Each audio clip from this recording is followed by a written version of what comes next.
Hello everyone, and welcome to a new episode of LostinTranslationmon. This time we'll be covering Digimon Ghost Game episode 64, The Call. I'm May, and I'm joined by the Jellymon plush who is maintaining a pretty steady eye contact with me. So Quinn, Chloe, and myself are not able to record together this week, so we'll be doing the usual Lost in Translation Separation Mon. There we are, got there eventually. Lost in Separation Mon, where we will have Quinn and Chloe's quick comments and then on to May's monologue. So that'll be as usual whenever we have separate recording. There we are, got the words out eventually. So it's very warm today also. So quick synopsis of this week's episode. We're basically thrown straight away into the plot of the week, and I guess plot of the series as well. We have Hiro away on a fishing trip and is running late because his boat hasn't arrived yet, while we also have Ruli and Kyosho investigating a strange, ominous call that's going on. Then Hiro notices when he's actually on the boat, once the boat arrives, that everyone is kind of acting strangely, including his friends. And then at the same time, we have Ruli and Kyosho, who are also noticing that people are walking towards the ocean and acting fairly strange. We then have our obligatory body horror, where we get bone-snapping noises as these humans merge into these really kind of like creature from the Black Lagoon, creepy sea monster-esque things. And then we realise, oh, there's a Mon of the Week, and it's Digimon, as in Cthulhu. We skip some evolutions because we don't have time in this episode for the evolutions, which I feel like we haven't done in Ghost Game yet. But we do in this episode, so that's A+. So we do that, and we have a fight, but we basically are losing against the fight. We have to have Espimon deliver some sour candy for them to break out of this hallucination. But then Thetismon and Lamortmon revert due to the time limit. Canon Weissmon, for some reason, isn't affected by the time limit, evolves to Cirrusmon, and goes to fight Digimon. Digimon instead gets sucked into a portal, and Blacktailmon and Cathylamon show up to deliver Hiro's father from the digital world. We then get some shots of various Digimon that we've seen throughout the series, and we learn from Mummymon that the digital world is disappearing, or has disappeared. And with that out of the way, let's move on to Quinn Chloe quick comments. Hello, y'all. Welcome to Tired in Translation, Mon. It's me, Chloe, and her. Quinn. Yeah. Hooray. It's us. We're great at this. We're recording separately this week because of circumstances. Indeed. This is episode 64, The Call. Our predictions from last week was that this was going to be the call of 02 Thulu, and Quinn was going to explain. Quinn, can you explain? So I think most of our listeners will be familiar with kind of the most famous episode from 02, which was, if I remember right, episode 13, in which Hikari gets taken to a third dimension that is not the human world or digital world, but is called the Dark Ocean. When you said third dimension, I thought you meant like, wait, are they canonically 2D? That would be amazing. No. So she goes to a universe that is not either of the two that had previously been introduced, and Digimon is there and also wants to sleep with Hikari and have her have children. It's very weird. Oh, no. Yeah. In the dub, they went with, "You're gonna be our queen," which is less bad, but still bad. Yeah. Less, oh god, though, yeah. Yeah. So, this definitely was more or less what I was expecting. Okay. We predicted relatively accurately? Yeah. Cool. So, let's just go right into our highlights then. Quinn, you want to kick us off? Yeah, so the episode's intro was spooky. I really liked the sort of mind-controlled zombie dudes approaching people. It was pretty good. I'm always into fog. Fog is such a good spook. Yeah. I liked how this one they were kind of like, we've had plenty of others where there's someone getting mind-controlled and then a bunch of screaming happens, but this one was a lot more understated, and I really liked that. It was just, oh, I understand now. Yeah, it was a lot more meaningfully terrifying because of how low-key it was. Yeah, exactly. Yeah, it was a good intro. Yeah, always is. And then I was also pretty terrified by the whole, they go out onto that little, man-made island to fish, and then just get stranded there. The guy just leaves them and never comes back, and we never do find out. I mean, was he one of the zombies or like, fish people, whatever, or was he just a jerk? And we never do find out. But, like, the fact that, like, we even took it back to check because we weren't positive, and, like, they weren't just completely out at sea. Like, you could see the city skyline off in the distance, but, like, it's far enough away that, there's no way they'd be able to... Yeah, there's no way they'd be able to swim that. And so, oh, God, just especially the idea of being stranded out there. Oh, God. Yeah. Yeah, so that was a pretty scary part of the episode if you actually sit and think about it for a minute, especially when he has no cell service and can't tell anyone where he is. Yeah, exactly. I liked and before I even knew that our big bad was just effectively Cthulhu, I really liked the Cthulhu-y vibes we were getting, the whole, like, eldritch knowledge, driving people insane kind of vibes. I was a fan of it. I love that the Cthulhu mythos accidentally became public domain so people can actually do stuff. Yes. Please make things public domain. Please. This has been your public service. Let things be public domain again. Yeah. Anywho, I really liked the sudden body horror when we started switching into the fish mode. Yeah, when the dude's neck just, grew gills and then got really long. Yeah, well, got really long, backwards. then got gills, then got longer. Yeah. Then he started turning green and getting claws. Oh, it was so good. Yeah, I wasn't expecting it, so it caught me off guard, and it was really good. Yeah, I was expecting spooky. I was not expecting the guy to just start randomly transforming into really pretty good body horror. We haven't done it in a minute. Personally, I was pretty stoked that we did get a Cthulhu episode. My understanding is that there have been others in Digimon, but, I'm a Digimon noob. This is my first one, and I liked it. Yeah. It was there good. are not that many. Just mostly the one, and then, like, one really kind of crummy follow-up. Oh, okay. So not very many. Yeah. Well, I'm glad we got one then. It's like the perfect season to do it in. This is definitely the season to do it with, and I'm glad that they did. My terrible troll brain went to, it should be the same Digimon from 02, and I'm still, hoping that that'll be the case, but it definitely will not. Yeah, but I wouldn't hold your breath for that one. Just, come on. We've got universe hoppers. Just do it. Do something weird. A more minor highlight was that I do appreciate that, we had to fit enough plot into this episode, enough plot and atmosphere, that we didn't take the time to show Gammamon shouting, Gammamon, warp Shinka, to go to Canon Weissmon. We just suddenly, Canon Weissmon was there. Yeah. I wish we could do that more often. Yep. It's a common theme from Air in previous seasons of going, yep, it's a good episode when they're skipping the evolutions. Yeah. And I think this might be the first one of, a couple anyway, times we've really skipped an evolution. Yeah, I'm struggling to think of any others off the top of my head, at least. Yeah. It certainly could be the first one. If not, there have been very few. I loved the tentacles from the wounds. That was really good, especially with then it being the hallucination stuff on top of it. Yeah, that was pretty cool. Yeah, it was just a good spooky thematic elements. Yeah. I wish we had focused a little more on the hallucination bit. It was really cool, and I was really into how they were, effectively all taken care of, and then we had to Deus Ex Machina it with some candy. Yeah, pickled plum candies, which we'll get to that though. Yeah. Anyway, but that kind of covered our highlights, I think. It was a good episode. I liked it. Yeah. Let's talk about lowlights. Creepy Friend was in the episode. Yes, Kotaro was in the episode, and as always, had to have the first thing out of his mouth be something objectifying women. Yeah. Somehow being good at fishing is going to get him women. Yep. Like you do, and then no one pushed him into the ocean and drowned him like they should have. I didn't write this one down, and it's... I can't decide if I feel bad having this as a lowlight or not, because I get why they did it, but having the entire first half of the episode be all foggy and blurry kind of hurt my eyes. That's fair.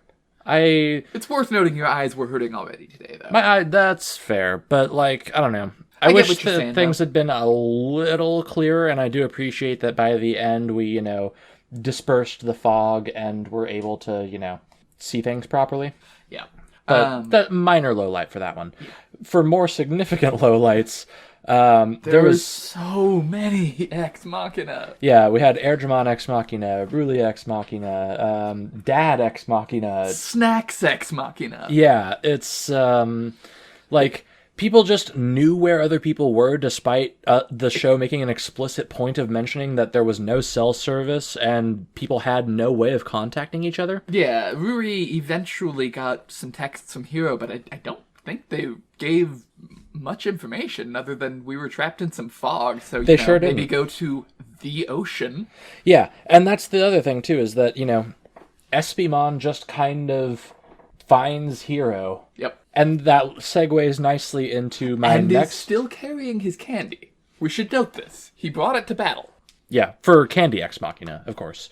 But that segues nicely into my next low light, which was, I appreciate that we just went straight to Canon Weissmon without making a big deal about it, but why not just have, why have Canon Weissmon try to fight this huge hulking ocean shadow alone? Why not be like, oh no, I should find my friends and meet up with them? Or grab Hiro and get out. Yeah, and exactly. Get out of there and group up with your friends so that you can try to fight them together. Yeah. Espimon ended up serving the role of finding Hiro, but there was no reason not to just have Canon Weissmon do that. Yeah. And on that note, how does Espimon have any idea where Hiro is? Yeah. I've harped on it already, but the snack saves the day thing, we've done it at least twice. Yeah, And this was at what least with the second time. the D100 that they did? Or the 2D10s, whatever? Yeah. I don't understand it. I don't know what happened. It may have destroyed the digital world? Question mark? You think so? I don't know. It's I doubt really it. unclear because the episode did not do a good job of exposition, really. Yeah.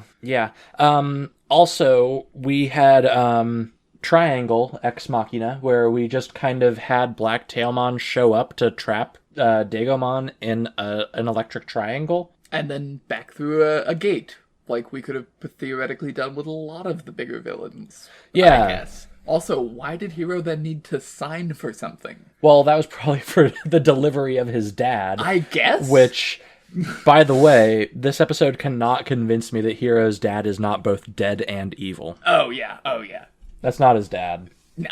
I refuse to believe it, even if the show ends with it not revealing that. Yeah. That is not his dad, and his dad is evil, or, the guy taking his place. Yeah. Please, Hiro's dad, be the big bad. Please. It makes so much sense. It's too good to be true, though. Plus, Hiro could have to kill his dad, which would be very cathartic for me. That's fair. But yeah, we did get some plot this episode, but I wish we'd gotten some more exposition to kind of explain why things are going on. Okay, so Dad's here. Dad's back, but why? Instead, we're going to focus on, hey, A global why did you power outage. Well, there's that. I was going to say, you started with, hey, why did you say that your son's your spitting image? And apparently that was just a one-line misunderstanding. Yeah. We don't even get an apology from Dad, we did 30 episodes. Yeah, he just says, that. "Oh, did I say that?" Not even, "Oh, sorry, did I say that?" Just, "Oh, did I say that?" And we spent so long harping on that. Yep. Yeah, there was, the spooky elements were really good, but decent portions of the episode fell flat. The episode didn't know what it wanted to be, because as a standalone episode about Cthulhu showing up, it could have been pretty good. Mm-hmm. Or they could have done an episode where Dad showed up relatively early and explained how apparently the digital world is being destroyed and taking out most of the world's power with it. Yeah, But trying or to do something. both of those in the same episode really made neither one of them Yeah. quite click for me. Yep. I had a really good thing to say, and I forgot what it was. Dang it. I will say, why did Canon Weissmon not try blowing up the fog earlier? Apparently that works. Yeah. Sometimes it just takes time to think of things, I guess. I suppose. Yeah. But yeah, so, good episode, but certainly not without its faults. Yeah. Yeah. If I think of the other thing I had to say for a low light that I didn't write down, I'll say it later. But for now, how about we move on to our favorite characters? Sure. You want me to start this one off? Go for it. So I'm going to go for Dagomon. It's Cthulhu. Yeah. Enough said. I haven't seen a Cthulhu in Digimon before, and It was a decent one. it was spooky. Yeah.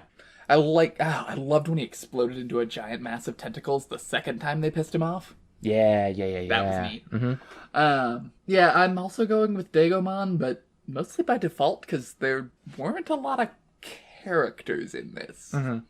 Really, any one of the characters could have been the main on this one, because no one really mattered. Yeah. At the end of the day, none of the three were able to impact Digimon at all, and we had to just send him back through a portal through no fault of Heroes. Yeah. Like, Even after rolling the D100. yeah. The episode was good enough that I'm not going to, go so far as to pick an abstract concept or a character from a different show. But Yeah. It did kind of feel like it was just sort of Digimon by default. Yeah. I liked a lot of aspects of this episode, but it definitely could have been better. Ranking wise. So I'm giving it a soft 5. I'm putting it in second place. Okay. I definitely think there was room for improvement. At various points, I thought I was going to maybe give this a 5.5, one of my only ones, but the last couple of minutes really dragged it down a little bit for me. Can we do a 5.5? We sort of agreed to let each of us do one a season. Oh, really? Yeah. At least that was a thing we discussed there at one point. Okay. Well, I wouldn't have given it to this one anyway. Yeah, I briefly considered it earlier in the episode. It was looking so good. Yeah. I also gave this one a 5, but like I said before, it's certainly not without its faults, but I think that the horror elements made up for just the admittedly kind of preposterous amount of just things worked out because we needed them to that happened. Yeah. Yeah. So I gave it a 5, and I put it in 7th place. Miscellaneous thoughts about the episode? Yes. It bears repeating that Hiro's dad is both dead and evil, and this episode has done nothing to change my mind of this fact. Yeah. I'm willing to go he might be alive, but definitely evil. God, I hope. Please. Yeah. The episode was really good on the spooky, but there were, 7 or 8 just unexplainable Deus Ex Machina moments. Yeah. It really would have been nice if they could have smoothed that over with some better writing. Yeah. Or it also could have been nice if this had just been, give us a 2-parter. Yeah, a 2-parter would have been great. Specifically, you could have just done the entire Dagomon thing, have him go into the portal, and then leave on a cliffhanger. And now Dad showing up is not a just, next time on, maybe he'll finally tell us what the series is about.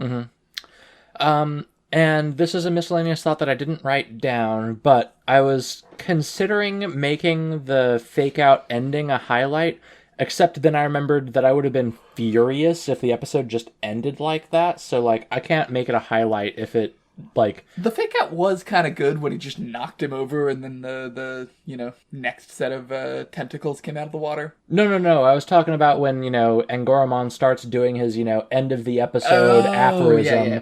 And then suddenly all of the power everywhere starts turning off. Yeah, alright. And all of the Digimon start crying. Yeah. I would have been kind of furious if we just ended the episode there. So I do like that we did the fake-out ending, but, if the alternative is having it just end right there, I'm not going to give that a highlight. That's just kind of the minimum that they should have done. That's fair. And they did. So I appreciate that. I am changing my favorite character. Oh? Dr. Terriermon. Who said nothing. Was just but there. was amazing and was there. Dr. Okay. Terriermon. Dr. Terriermon. All right. Okay. So that brings us to miscellaneous thoughts about the series, I think. Yes. Do you want to take this one? Yeah, so I kind of mentioned a minute ago, but this was episode 64, and I still don't know what the larger plot of the series is. Apparently, the digital world is getting destroyed. We've been dealing with a wave of migration for a year now, and at no point has Hiro so much as considered why. Yeah, episode 64 of 68, mind you. Yeah. And yeah, so we were kind of speculating about this before we started recording, but so if the whole thing is that, Hiro's dad somehow predicted that the digital world was coming to an end or something and he needed to evacuate Digimon to the human world, why couldn't he have told someone? Even if it were just Hiro. Even if it were just Hiro, so that we could have any idea what was going on. And also, why couldn't he just, tell the Digimon, hey, okay, you need to get to the human world right now, but also please don't, eat anyone or make their lives significantly worse. Yeah, the Digimon were definitely saying, someone talked to us, opened a portal, and then I walked through, and it's either Dagomon or Dad, and I think it's Dad. Mm-hmm. But I hope it's Dad parentheses evil, not Dad parentheses He does good. hang out exclusively with, evil versions of previous season protagonist Digimon. Well, I mean, dark does not inherently mean evil, unless that's a Digimon thing, does it? No, not necessarily, but there is like an 80% correlation. Okay. Well, fair enough. But yeah, it's, I'm interested to see where the plot goes. I hope they're not cowards and they let Hero's dad be a bad guy. I'm not going to hold my breath for it, though, unfortunately. Please let Dagomon just have formed some tentacles into the shape of Hero's dad. Oh, yes, please.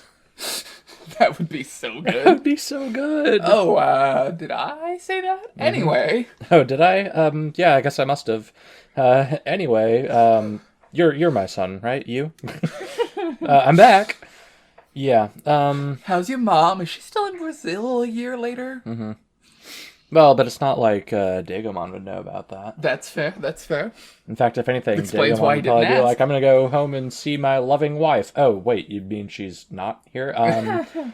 Ignore that. Please let him just be Digimon in disguise. It'd be so good. And that's another thing we were talking about, too, is we're hoping that Digomon's going to be back, but we have 4 episodes left, and there are, like, 7 or 8 different Digimon that were like, oh, I hope this one comes back. Yeah. Dagomon and Millenniummon are the 2 big ones, and I feel like you really shouldn't necessarily have introduced both of them and teased them both as coming back. Especially when we've got like 4 episodes left, and you haven't told me the plot. Mm-hmm. Why? Why was Millenniummon here? So yeah, I'll be interested to see where it goes in the last 4 episodes. Hopefully it'll be good. We'll see. Next time on? The next time on episode is called The Black Zone of Death. God, that's extra. It really is. And it kind of seems like the premise is, what if you could get unfathomable power? By sacrificing your friends. And Kiyoshiro is implied to have done so, although I'm expecting that to be kind of a fake out. Oh, almost certainly. But, like, at the same time, why, like, it doesn't really seem like something Kiyoshiro would be all that into. Like, yeah. Like, dude it just is doesn't fit his personality. A wealthy genius Who hangs who out already in the has... dorm because he's bored. Yeah, who went back to Japan because he is that much of a weeb. Built a power plant. Yeah. Like... He really doesn't seem like he needs more power? Yeah, he doesn't strike me as the power-hungry type. Like, he kind of fell down the rabbit hole with the knowledge, and that I can believe, because, he's a smart dude and probably, had his ego bruised with, I mean, that'd be me. What's-its-Bucket-Mon challenging him to, the trivia contests or whatever, but just power doesn't really strike me as something that Kiyoshiro would be all that into. Yeah. So, it's probably a fake-out, but if it's not, then I'm going to complain about it, because it doesn't really seem in character. Or Jellymon sacrificed their friends. That I could believe. She would absolutely sell them for, a couple of bucks. Yeah. Okay, I could see that. Yeah, that'd be interesting. So anyway, that's what our thoughts were on this week's episode 64, The Call. Yeah. Of Not Cthulhumon. The Call of Dagomon. Mm-hmm. Yeah, fun episode. Yep. Good one. I complained about it a lot, but I did still give it a 5. Yeah. There were a lot of things to nitpick, but the episode itself was very fun to watch. Yeah. It was a fun one. It was a good one. I hope we get more like it, but like without the weird bad stuff at the end. Yeah. You've only got 4 left. Please blow me away with these last 4. Yes. Commit to getting like actually horror. Mm-hmm. Kill the main character. Do it. You won't. Cowards. Kill Hero's dad. Then he will be dead and evil. Exactly. Oh, Zed Millenniummon could possess Hero's dad. He still has the thing in his pocket apparently, hypothetically. Yeah. And Millenniummon does do a lot of possessions. Okay. It could happen. I'm believing this I want it to happen. It's Millenniummon versus Dagomon. That's the fight that's been happening this whole time. God, that's going to be so much better than whatever it actually is. Oh, yeah. Anyway, night, y'all. Bye. Oop, where's the stop? Where the hell is my mouse? There we go. Sorry, listeners. And now back to myself and the Jellymon plush toy. So, highlights, the animation was great use of lighting with the pier scene when they're fishing on the pier waiting for their boat. There's some great lighting with the sunset, big fan of that. Also, the fact that we're getting into the plot, that's good on its own. Cathylamon making an appearance again. Was kind of expecting Cathylamon not to pop up again, just being a fairly cool new Mon of the Week. Surprised that we got her again, but happy that we did. And of course, Terriermon Assistant. I don't think we've ever had Terriermon Assistant animated before, but I'm really glad that we do.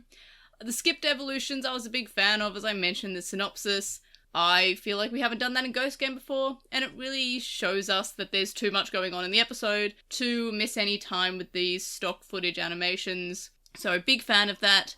And yeah, the body horror with the bones cracking was pretty graphic, and very visceral, the sound effects of those bones cracking. Definitely a good levels of creepiness, same with the ominous chanting, big fan of that. As always, I'm a big fan of the creepy and the body horror that we get from Ghost Game. And yeah, of course, we get the plot. I like that when Hokuto arrived, we have him fall on his face and Terriermon Assistant kind of like strike a pose. Big fan of that. That was very cool. In terms of lowlights, I don't know why we got Siriusmon. We got an evolution animation from stock footage for Siriusmon, and I feel like we could have removed the whole Siriusmon being in the episode for a little bit more lore, I guess. I also feel like it's kind of weird that the other perfects got the time limit, but it didn't seem to affect Canon Weissmon, even though it felt like it all happened around the same time. In fact, we saw Canon Weissmon before we saw the other two perfects, so I don't know why he wasn't affected by it. And in general, Siriusmon being in the battle kind of felt meaningless because Blacktailmon solved the problem again. But overall, those were really my two lowlights. As I was listening to Quinn and Chloe's quick comments, because I listened to that before I recorded this, I actually ended up liking this episode more and more after listening to their thoughts. So even though we didn't record together today, I liked the episode more and more. They kind of convinced me to like it more and more. So I actually changed a few of my answers for favourite character rating and ranking. Favourite character was originally Terriermon Assistant. I had a feeling that Quinn would pick it. Then she said Digimon, and I was like, okay, I'm glad that I picked Terriermon Assistant. But then when she changed to Terriermon Assistant, I said, okay, I'm just going to say Airdramon. But Terriermon Assistant was still a pretty big highlight for me. My rating was originally 3.5, but I changed it to a 5. I mainly gave it a 3.5 initially because I was kind of annoyed that we got Siriusmon. I felt like that was kind of unneeded, but then again, I shouldn't really criticize the show from what it didn't do. Like, I guess it just had the time, and it looked good at least. So I shouldn't criticize it too hard for doing that Siriusmon evolution, because of course it had to do that. And ranking went from 34th place at the very top of the 3.5s basically, to 6th place, kind of like near the bottom-ish of my 5s. So, yeah, pretty good episode. I was honestly surprised that Quinn and Chloe both gave 5s. I thought, judging by their discussion on the highlights and lowlights, I thought that it would be lower. But they actually convinced me, so that was surprising. Like, I was the one who was negative about this episode, and then listening to their thoughts, I was like, no, this episode was pretty good, and just the creepy atmosphere was just A+. And of course, it delivered us the plot, so that's pretty exciting. I don't really have any miscellaneous thoughts here. The Dark Ocean, I guess, is kind of like one of those things that was sort of only kind of explained for 02. The official Digimon magazines and comic books that we got in Australia and Europe and the UK did finish and conclude that story arc. I released a video on it about, I think, late 2021, I think, and it basically explains that it happened again. They got to the Dark Ocean, they tied it in with the Demon Core arc, and it ended up being the debut of Holy Dramon. And I'll link that in the link dump. If you haven't watched that video already, it is on the YouTube channel. But check that out if you want more answers for the Dark Ocean wrapping up in those magazines. So I don't really have any miscellaneous thoughts other than just like Dark Ocean is enough to excite any Digimon fan, except in the context of Try, I guess. Now I'll read out the comments on YouTube, which there are quite a few, but not as many as previous weeks. So hopefully I can bash through this because yes, it is very warm in this room. First up, we have Chaos Blood Ninja, who says that episode 63 was their favourite mon of the week. Really isn't evil reveal. Previous big bad who once took over the entire world, now a total sweetheart who just wants to look after a bunch of babies, very unexpected. Also, at the end of the Arukenimon episode, Hiro did receive a text message from his mum saying she wanted Hiro to show Sonya around Japan, so she wasn't lying, and they were definitely work wives. I kind of love that. Like, I completely forgot about that, but that's great. Next, we have M, who is not ready for Ghost Game to end. Me neither, I'm really enjoying it. The series has been fun to watch, and they love the characters so much. They had no idea how it's going to wrap up everything in like 5 episodes, but either way, they're going to get emotional. See, I feel like they've already started wrapping up in episode 64, but I'm fairly confident they'll be able to tie up every loose end because there's not actually been that many, so I think that's easily tied up. Next we have Allison, who says that looks like Shoutman really did take good care of Quartzmon Digitama after the ending of Hunters. They personally love when Digimon that are naturally evil are depicted as being actually nice. Yeah, agreed there. Now they want to see good guy Pokemon. The episode is also the first time Sunmon and Chickamon appear in the Digimon anime, and they hope that means we'll finally see Chichimon's line being used in something in the near future. And yeah, maybe I like when we see older Digimon or Digimon that are from maybe the video games that haven't had like that much of a spotlight put on them. So big fan when we use older Digimon as well as new ones. At the very least, I'm hoping Digimon Seekers does a little bit with that, but I guess we'll find out. Next, we've got JCMon05 that says, when Angoromon says happiness isn't being full, but being 80% full, they felt that, and yeah, me too.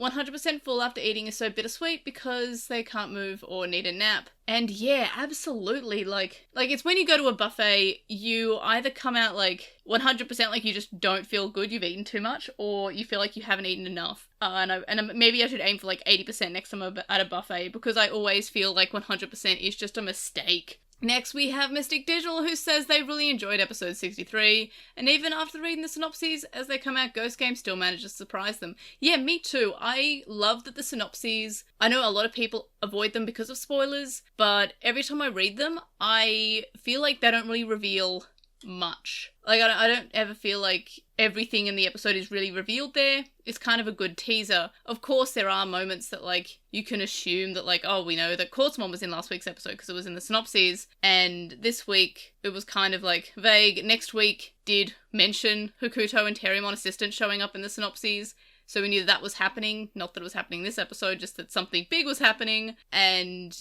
they're kind of, like, vague towards the end. With Evolutions, I feel like they're better than they were with Colon. Colon always had, like, and then Lilymon evolves to Rosemon. Except for, like, the surprise evolutions, like Ponchomon, but mostly they're kind of, like, not super full of spoilers, which I'm a big fan of that. They say that they're sad that Ghost Game is ending, because honestly it's gotten them through some rough times lately, so has this podcast even when opinions differ? And yeah, that makes me really happy that, like, I mean, not that you're going through rough times, obviously, that sucks, but it makes me happy that, like, things like Ghost Game, things like the podcast are helping people get through rough times, because, I mean, doing the podcast and doing these videos has also helped me through some rough times, and maybe that's why I like Digimon so much, that I've been in some pretty, like, not fun times, and Digimon's always been kind of like a constant, so that might be why. They then say that they're a bit scared that we won't be getting any new anime anytime soon, with Seekers being promoted for April, and hopefully their worries are unwarranted. I'm fine that they're not doing an anime, because there's other stuff that's Digimon related that's not the anime to enjoy. I hope that Seekers is good. I know a lot of people aren't big fans of the fact that it's a novel rather than an anime, but I feel like a novel can do a lot more that an anime can't, especially that it's like a free web novel. You don't really need to subscribe to anything. It's being translated into English, like, on release, like, officially, so you don't have to wait for a fan translation. There's a lot of things that a web novel can do that, like, an anime can't, in terms of, like, specific Digimon showing up. Maybe they're a lot harder to animate than just to draw, or, in general, just, as I mentioned, the release of it can be a lot easier to obtain than just, you know, you don't need a Crunchyroll subscription for it. You don't need to wait for a translation. So I'm excited that it seems to be fairly accessible. It makes Digimon feel like they're actually trying to make it an international brand. I remember like the DS eras, where we got a few DS games. I don't think they really came to Australia that much, but I know America got a few, but Japan got tons, and not all of them are translated. So it is nice that things are being localized now. Next, we have Dasio, who says that they believe this was the best antagonist force is an evil twist they've had, and yeah, totally agree. And also felt like a plot twist when this somewhat Eldritch-looking Digimon that just pulled the think of the babies card. This was the best type of out-of-nowhere twist, and it actually played into the plot drop that the Digimon arrival in the human world has ramped up. They think their favourite part was after Hero, Siriusmon and Ampymon thought they were being so clever, tangling the arms into knots. Quartzmon just fused the knots into two bigger hands since numbers weren't working. I feel like they were doing decently well in their attempts at making the mega battles feel a bit tactical rather than only more power. And yeah, I completely agree with all your points there. It didn't just feel like the battle was, and then I did a bigger attack. And I'm also glad that the solution wasn't, and then I defeated the evil Digimon. Because it would get boring if it was just like, and then I did the bigger attack, and then the big Digimon was defeated. I'm glad that they did something that was a little bit different. Same with this week's episode. We didn't do just a battle or a, hey, Dagomon, people don't like being turned into lizard people. Also, that brings a good point. What happened to the lizard people? I'm assuming they got good again, but I think we more paid attention to the hero's dad and the fact that the digital world was disappearing. I don't think we really looked at what was wrong, like what happened to the lizard people.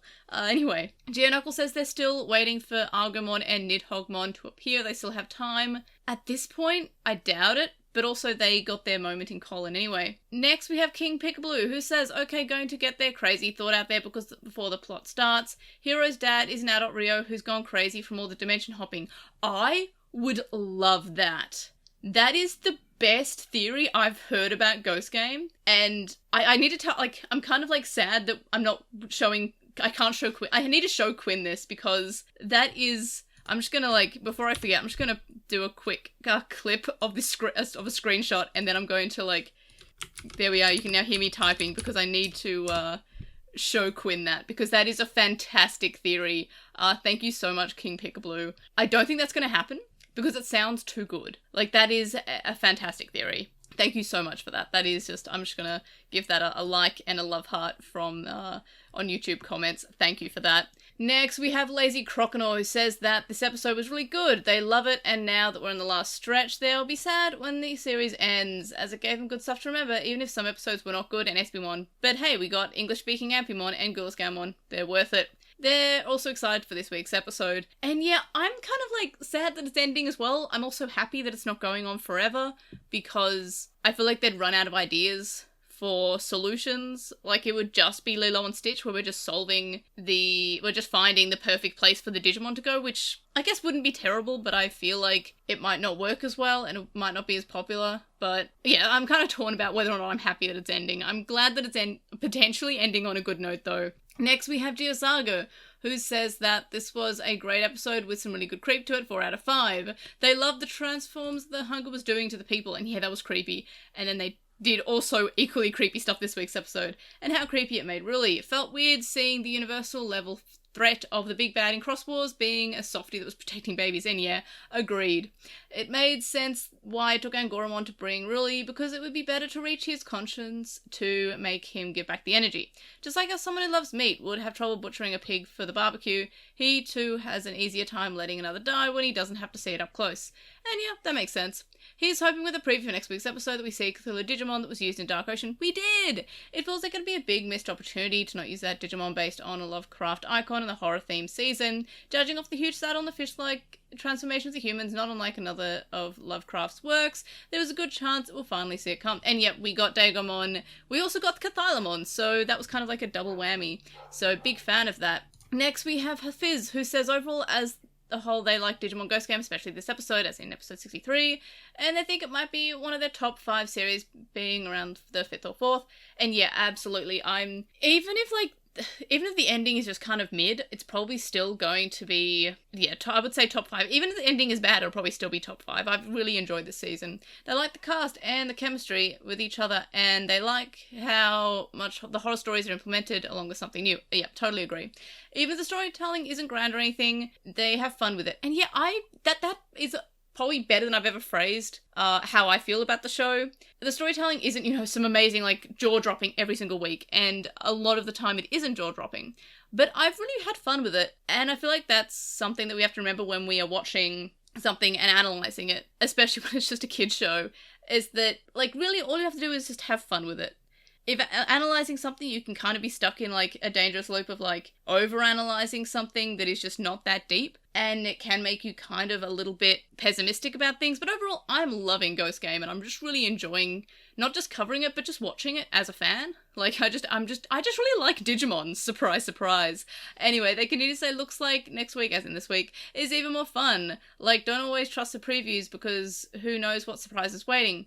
And yeah, Digimon always have the problem of not going straight to the level of what the enemies are, which is not a problem because if that Digimon is a higher level or lower level, they can still have a chance of winning against it. And yeah, I mean, this week it was against a perfect, so it makes sense to go to perfect, and then we did Siriusmon for some reason. Then we have an Evangelion reference from Joey Gabriel, who says Restramon is Ava Unit 2, Quartzmon is Anjo, and Roma is Kwaru. Yeah, I mean, Restramon is the same colour as... Actually, no, Ava Unit 1 is... I think a Restramon looks more like Ava Unit 1 because of the purple, but that's just me. And we still have a few more comments, so let's blaze through them. Narumi says it was a good episode because the body horror will give nightmares to most kids who watch the series. I feel like same with episode 64, honestly. It is creepier than D-Reaper's disguise of Jerry in Tamers. Absolutely agree, like that was creepy, but I feel like Ghost Game has been consistently creepier than that, which is definitely saying something. Their only lowlight was they were too dramatic to evolve to their mega form. If Angoramon didn't bring Dying really to the fight, they wouldn't digivolve to their mega form. And yeah, I think mega form is still something they have to unlock, I guess. KG James says whenever Amphimon isn't on screen, the audience should be asking where's Amphimon? And yeah, absolutely. Side note, when Jinrumon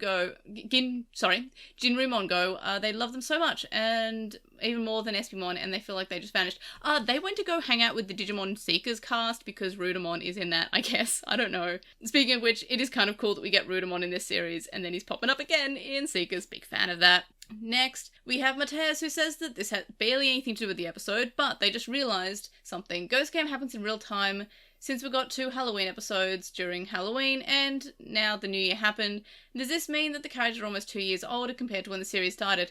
And they said they mentioned this because they look identical, even wearing the same clothes, and that's just funny to them, knowing how Digimon characters change and grow in height during time skips like in Hunters or 02.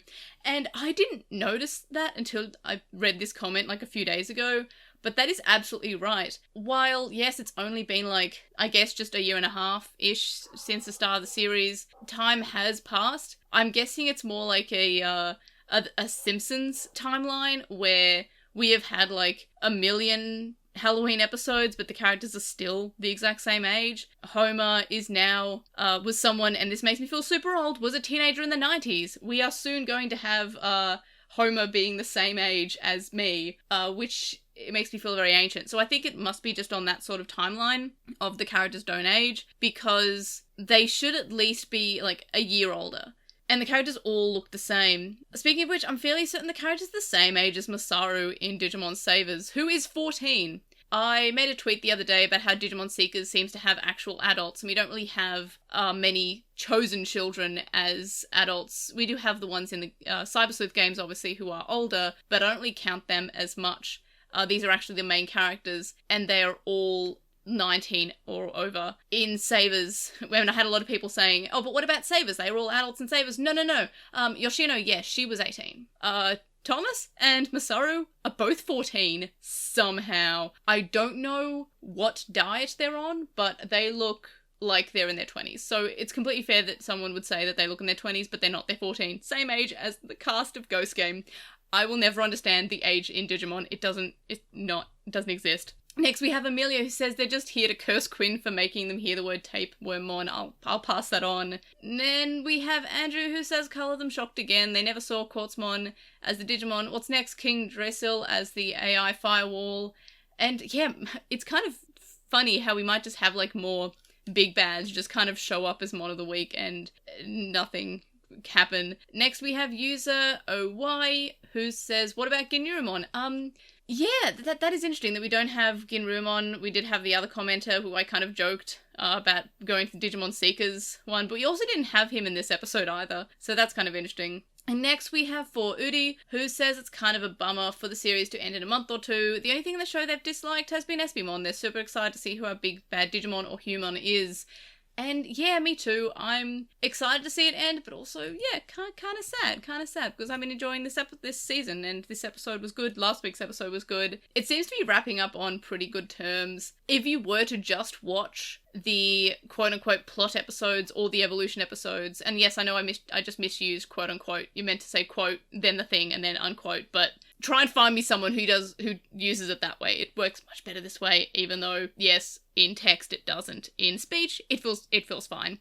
Anyway, I know a lot of people have that as a pet peeve, so I just wanted to highlight that. Anyway, so, now I forgot what I was saying. Bummer. Yeah, I feel like the episode... okay, I remembered it. Okay, so even if you only have the evolution and the plot episodes, quote unquote, you can have basically a really good series. I feel like most of the plot or evolutions episodes were the better episodes, mostly at least. I feel like there's a few that aren't fantastic, but I feel like if you just watch those episodes and cut out anything that was just filler, you have probably just like a fantastic series of Digimon. Even the people who don't like Ghost Game would probably still enjoy the Digimon Ghost Game if it didn't have all the filler, I guess. But also it'd probably be like a 20 episode series, which, I mean, still good. Thoughts about the series so far, that kind of covered it. Predictions for next week's episode, which is episode 65, Black Zone of Death. That's a metal name. I have no idea other than what I've read in the synopses, which is, I mean, it could go any way for this. From the preview, it looks terrifying and creepy and very Ghost Game, which makes sense because it is Ghost Game. But I don't really have any particular predictions other than just I'm looking forward to it. Of course, after next week's episode, we do have a week off, and then we have the last few episodes of the series, so I guess that's happening. Alright everyone, so thanks for listening to another episode of Lost in Translationmon. Join us next time for Ghost Game episode 65, The Black Zone of Death. The link dump's linked in the description, and you can contact us and stay updated. You can leave us a comment on this episode on YouTube to join in on the conversation, and for a full list of ways to find the podcast across the internet, so YouTube, TikTok, Twitch and Twitter, head over to Linktree, linktr.ee/LostinTranslationmon. If you enjoy the podcast or videos or even my silly little posts online, you can show your support by signing up on Patreon and get some cool rewards and help us hit milestones. And thank you to our current supporters on Patreon: Stephen Reeves, who is 164 on Archive Our Own, Katawashi, Chisai, who can follow on Twitter at Chisai236, Neobu, who says you should follow Chisai on Twitter at Chisai236, Lisbeth, who is like one on Tumblr, Nicholas, Emery from Gone Hunting, a Hunter Night Watch podcast, Magnus, Lucas, Jason105, Patrick, Jason, Shelby, Digital Hazard, who is on Twitch at The Digital Hazard, Tropimon, Vmon Tamer, and Joe. And of course, you can make a one-off donation on PayPal, which can be found linked in the description. It's paypal.me/airdramon. You can also donate to me on my coffee account, ko-fi.com/airdra. And that is it for another week. So thanks for listening, thanks for chatting, and thanks to Quinn and Chloe, of course, for always joining me in the discussion, be it separately or at the same time. I'm very appreciative of them. So let me know your thoughts in the comments. If you're watching this on YouTube, like, comment, subscribe, etc, etc. And of course, we will all see you on the next one, presumably. Bye!